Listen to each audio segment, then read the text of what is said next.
Okay, so our next speaker is Hexuan from Virginia Tech. She is a PhD student.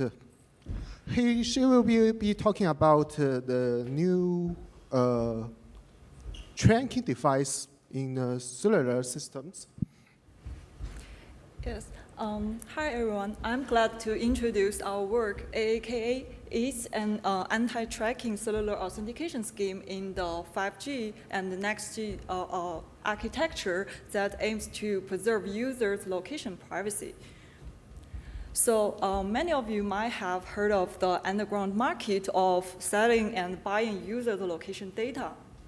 So those data could be leaked due to cyber attack towards the telecom company's server, and it could be sold by the unprofessional employee from telecom companies. But some of them are directly sold by the telecom companies themselves. And in 2020, FCC has fined the 4 major carriers in the US for selling users' location data without users' consent. And according to FCC's report, such data were mainly sold to the third-party location information aggregators or data brokers. And some of the data were illegally obtained by the unauthorized law enforcement agencies to conduct illegal surveillance. Mobile tracking is not a new problem, but it is a growing concern in the 5G and the next-G generation. Due to several reasons. For example, the unprecedented cellular connectivities in the 5G generation, and we also see the astonishing advancement in the 5G localization and the positioning technologies. Those network operators are able to localize the user's device from sub-centimeter level. And also, recent year, the network operators are migrating their hardware, dedicated hardware function to those virtualized network function. And this make it easier to share the network infrastructures across multiple network operators, but it's also enlarging the attack surfaces of the current network infrastructure. And it accelerates the privacy leakage risk of mobile users' sensitive data such as location identity. So in the first place, how do the network operators localize and track our user device?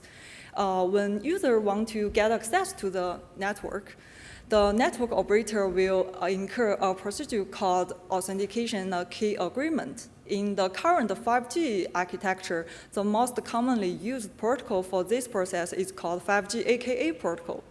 So the network operator can authenticate a user according to the permanent ID of user, which is called SUPI, and a set of permanent keys that has been previously provisioned into user's SIM card. So network operator can authenticate us based on the SUPI and the keys. After the successful authentication, the network operator will assign the user device a temporary ID called GUTI.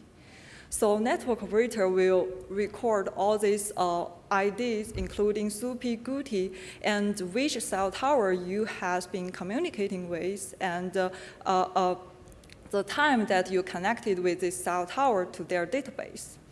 And even with your GPS location services on your phone turned off, the mobile network operators can still localize your device through the cell tower triangulation.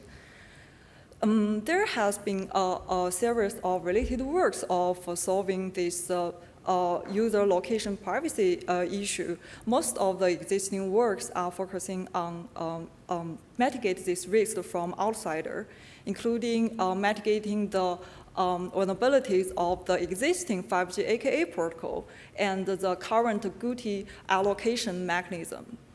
And fieldworks also try to solve this problem against the untrusted network operator.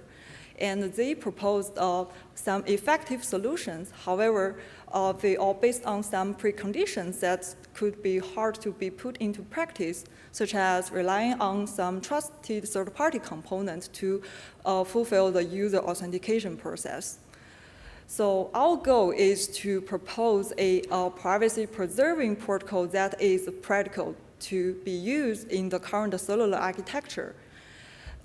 So our main goal is to enable users to access to the network anonymously and without revealing their permanent ID, SUPI. Besides, users' multiple network sessions should be unlinkable. And of course, this scheme shall against any kind of attack from outsiders, including the linkability attack. And will give users anonymous access. One important aspect is we should make this system accountable for a certain condition. We should follow the legal requirement, and this is also the standardized requirement by 3GPP, a standardization. So we propose a cryptographic guarantee that to allow lawful de-anonymization only under certain conditions. And the lawful de-anonymization requires collaboration among the mobile network operators and the authorized law enforcement agencies. So we purposefully make it harder to conduct massive surveillance from the untrusted mobile network operator. Any single party cannot de-anonymize any target user device. And we also consider the backward compatibility aspect that this scheme does not introduce any third-party component to the current cellular architecture. And we also try to minimize the computation cost, consider the current standardized SIM card and the small devices. So the threat model for our scheme, we consider the mobile network operator as the honest but curious player. So they have the intention to obtain users' location data, but they would follow our prescribed protocol correctly. And we treat the SIM card as the root of trust of the whole system. And this is also aligned with the current cellular infrastructure, that SIM card itself is tamper resistant. It can be used to store all the confidential materials such as keys, credentials. And the mobile equipment, such as the phones, it can be used to compute some non-critical cryptographic operations to improve the overall efficiency of the scheme. And we also have some techniques that to make sure this offloaded computation does not impact the overall security of the protocol. So in high level, AAKA itself can be divided into two phases. In the first phase, we call it a subscription credential issuance phase. It happens when users renew their phone plan. For example, at the beginning of each month, you made a payment to the network operator. They will issue you this credential to your SIM card. And from this issued credential, user can derive a one-time credential. We call it a presentation. It is verifiable, and it can be used to perform the authentication and the key agreement process anonymously, and to fulfill the user equipment registration process with the network operator. So at its core, AAKA leveraged the anonymous credential technique, and it also includes integration with other primitives such as zero knowledge proof, BB signature, and the commitment scheme. And what does the credential look like? The credential is an attribute-based credential. So we embed several attributes that can demonstrate the user's eligibility for network access, such as the expiration time of your subscription and which home network, which country you belong to. This is used when user roams to a foreign network. And as well as the user's permanent ID, the M4 attribute. It is a field in the SUPI identity.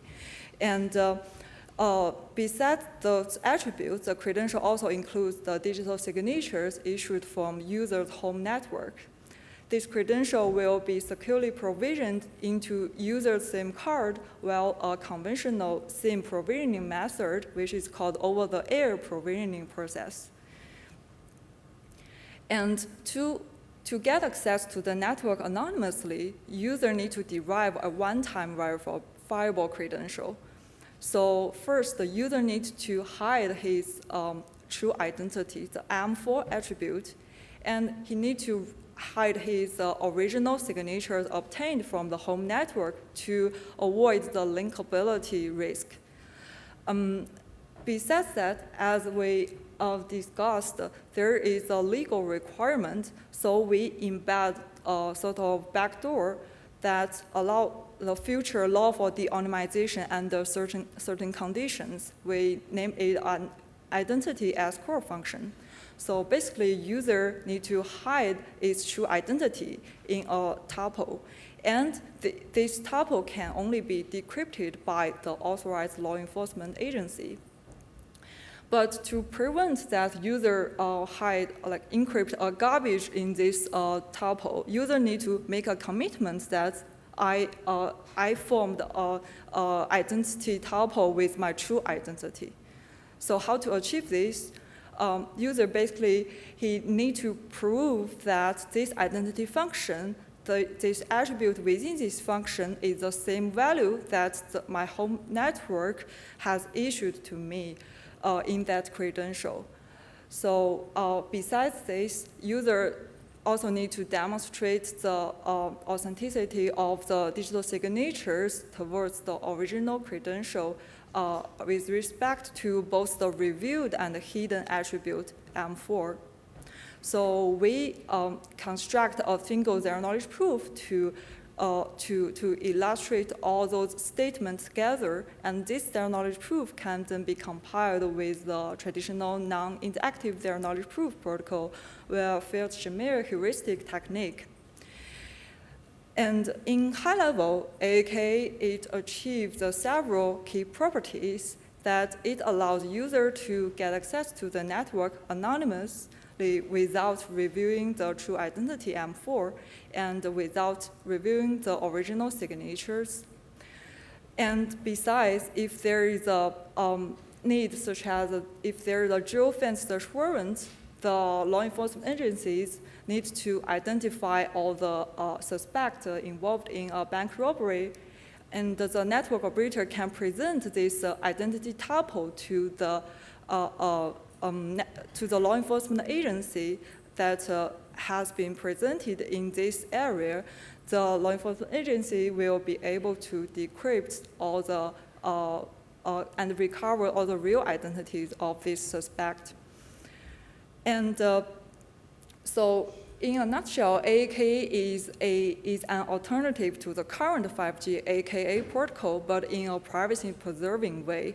It allows users to access to the network anonymously, and it also achieves the other key functions of the current 5G AAKA, such as the shared session key generation. This shared session key allows user to secure the subsequent communication information between UE and between user equipment and the network operator.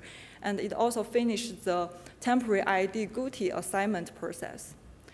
To evaluate the feasibility of our protocol, we modeled the user equipment with a standard programmable cellular SIM card and a resource-constrained device.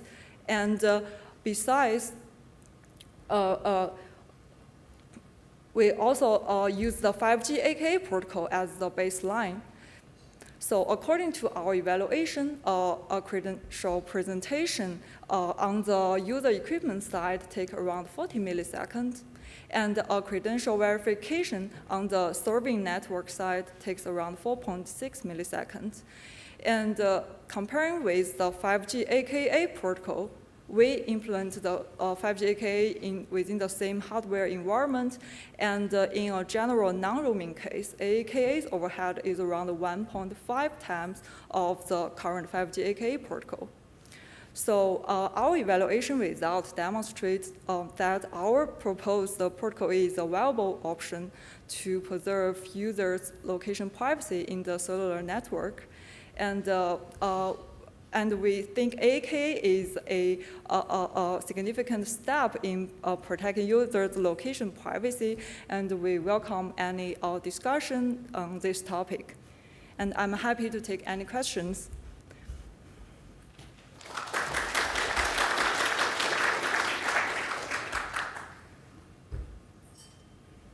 Okay, please. All right, so what is the incentive of the carrier to use this authentication mechanism? Because they are going to lose opportunity to do business with the location, right? What could be the why carriers should use Yeah, this? I think that's a good question. I think we should think it from the user's perspective. Right, we should Yeah. think about the user perspective. Yes, We should think about we it. do not expect like all the network operator will accept such kind of scheme. But for example, we can have one virtualized mobile network operator such as Google or Google Phone.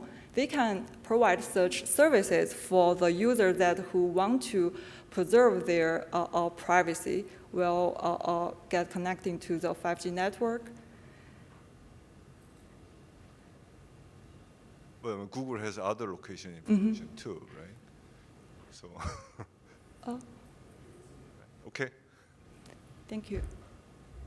Okay, thank you. I wonder what is the, well, 3GPP, like a few years ago, was pushing for an idea of concealing and encrypting SUPI, Yes. the public key of the network, in order to prevent location tracking attack, prevent IMSI catchers, and so on and so forth. So I wonder what is the difference between